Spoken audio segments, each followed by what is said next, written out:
جزائريون يعترضون موكب تبون بالبرتغال ويرجمونه بالبيض الفاسد وشعارات لا للنظام العسكري.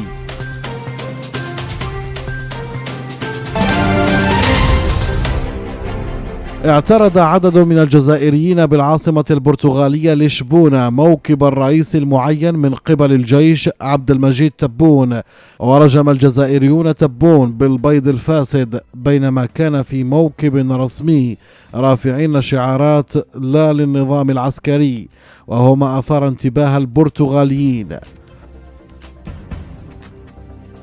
هو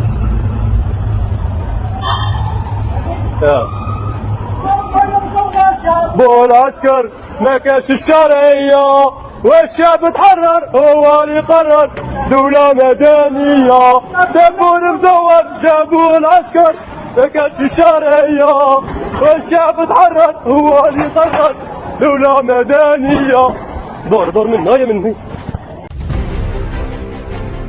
ويمتنع عبد المجيد تبون عن القيام بزيارات رسمية لعدد من البلدان الأوروبية خوفا من مظاهرات على زيارته رفضا للنظام العسكري الذي يحكم الجزائريين بالحديد والنار. شاركنا بتعليقك عبر مساحة التعليقات. إذا كان لديك أي اقتراحات لا تتردد أبدا في تقديمها لنا، ودعمنا بمشاركة الفيديو والاشتراك في القناة حتى يصلك كل جديد.